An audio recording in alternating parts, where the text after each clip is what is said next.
Welcome to the Weekly Option, the podcast for people interested in trading stock options. Each week, we cover trade ideas and opportunities in the stock market right now.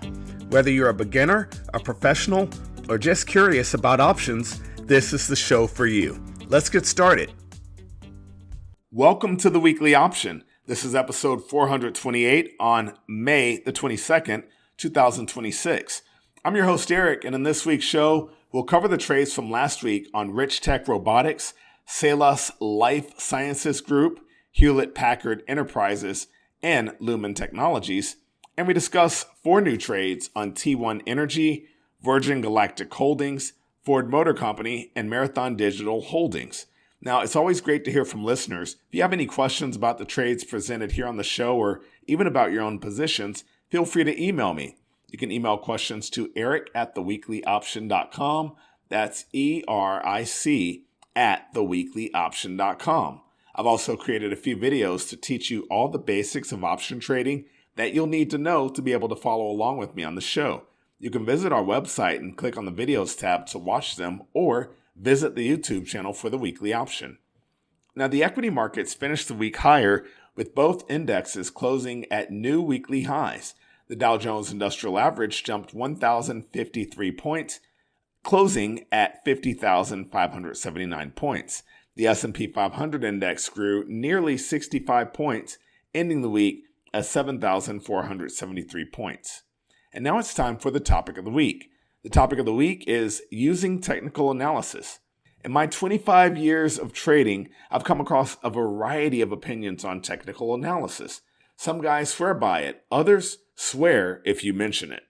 I just wanted to share a quick note on how people use it. Maybe it will help you decide how you'll use it or not. Just so that we're on the same page, technical analysis is the process of looking at stock charts and indicators like moving averages and support and resistance in your analysis of a stock's price. People use technical analysis for 3 main reasons. Number 1, they use it to predict price. Number 2, some people use it to understand where price is relative to its history.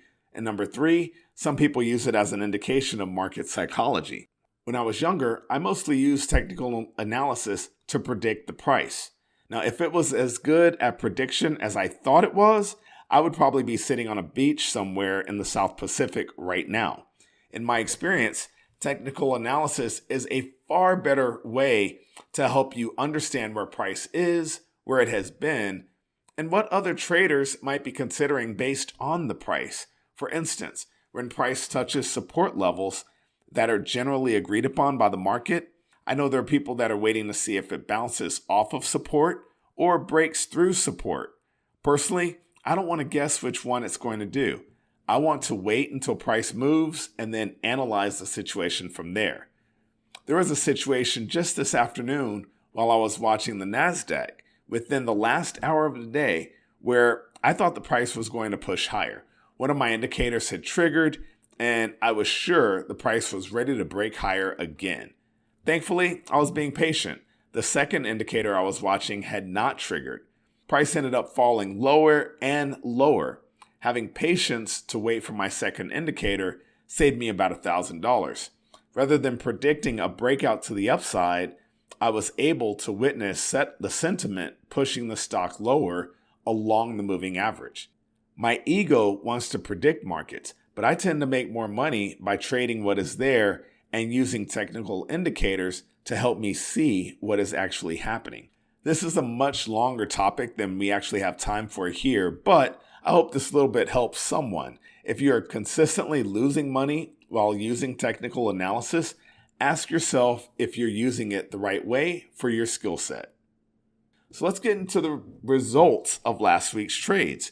We're going to start off with our covered call. We looked at Richtech Robotics, Inc., symbol R as in Romeo, R as in Romeo. At the time, the stock was trading for $2.68 per share. I looked at buying stock and selling the June 3 call at 31 cents, hoping for a return of 23.51% in 5 weeks.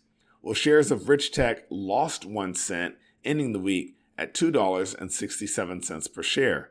The option that we sold lost 9 cents, leaving us with a gain of 8 cents if we were to liquidate this position immediately.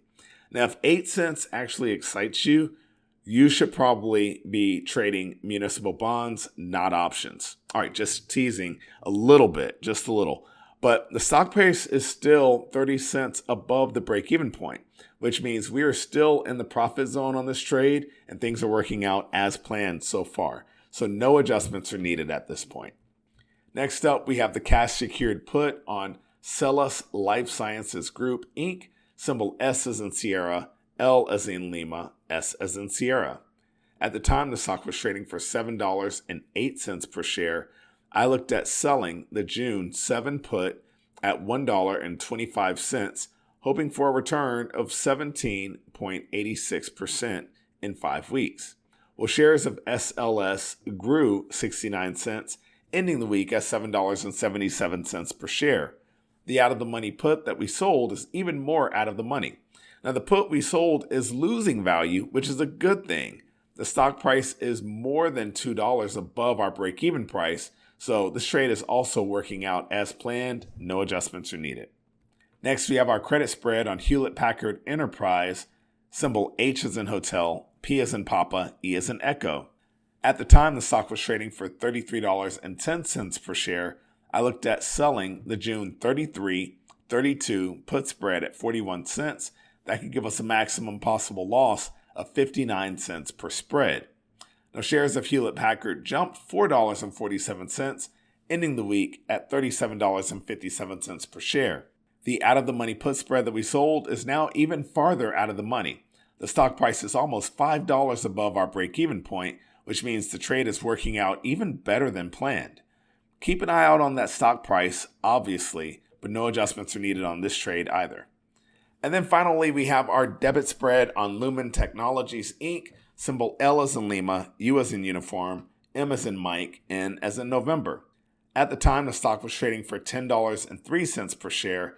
I looked at buying the June 9-10 call spread for 66 cents. That could give us a maximum gain of 34 cents, or that's a 51.52% return in 5 weeks. Well, shares of Lumen dropped 63 cents, ending the week at $9.40 per share. The in-the-money call spread that we bought is now at the money. The stock price is in between our strikes, which means we have lost money on this trade. Now, the spread is still 40 cents in the money, which would represent a loss of about 26 cents.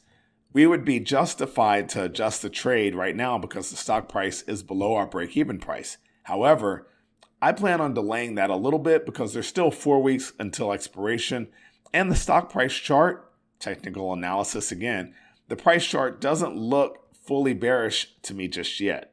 I'll let it breathe a little bit, but consider this trade on high alert to say the least. So that's it for the review of last week's trades. As a reminder, the stock market will be closed in the U.S. on Monday, May 25th, in observance of Memorial Day. All new trades on today's show will use the June 18th expiration for monthly options in June. So let's start off with our covered call on T1 Energy, symbol T as in Tango, E as in Echo.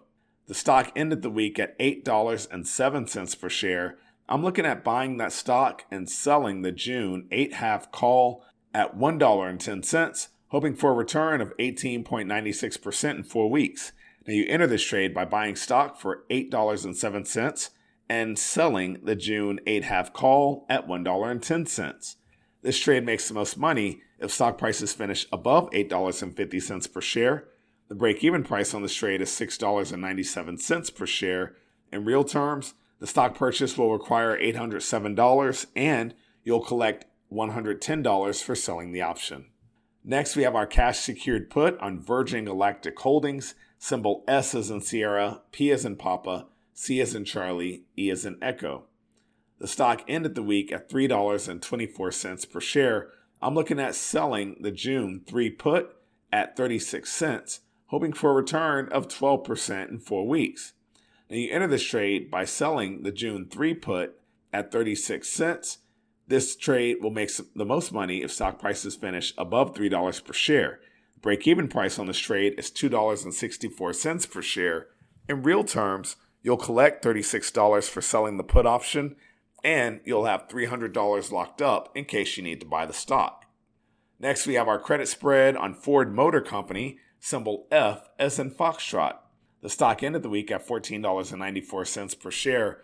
I'm looking at selling the June 14 put spread at 17 cents. That could give us a maximum possible loss of 33 cents per spread. Now you enter this trade by selling the June 14 half put at 46 cents and concurrently buying the June 14 put for 29 cents. This is a credit spread because we are selling the spread, and this trade makes the most money if stock prices expire above $14.50 per share. The break-even price on this trade is $14.33 per share. In real terms, you'll receive $17 per spread that you sell and have $33 at risk. And our final trade on today's show is going to be a debit spread on Marathon Digital Holdings, symbol M as in Mike, A as in Alpha, R as in Romeo, A as in Alpha. The stock ended the week at $13.80 per share. I'm looking at buying the June 13 half call spread for 32 cents. That could give us a maximum gain of 18 cents, or that's a 56.25% return in 4 weeks. Now you enter this trade by buying the June 13 call for $1.65 and concurrently selling the June 13 half call at $1.33. This is a debit spread because we are buying the spread, and this trade makes the most money if stock prices expire above $13.50 per share. The break-even price on this trade is $13.32 per share. In real terms, you'll pay $32 to enter the spread, and your maximum gain is $18 per spread. So that's it for this week's show. Thank you guys for listening. Also, thanks for last week for giving me a little bit of grace in recording the show a little later than normal. But hopefully you enjoyed that one, and hopefully you enjoyed this one. Have a happy Memorial Day if you're here in the States or observing it elsewhere. And as always, happy trading. Thank you for listening to the Weekly Option Podcast. Please subscribe to our show and visit us at www.theweeklyoption.com. Disclaimer: there is a very high degree of risk involved in trading. The indicators and strategies described in this podcast are for educational purposes only and should not be construed as investment advice. For our full disclaimer, visit our website at www.theweeklyoption.com.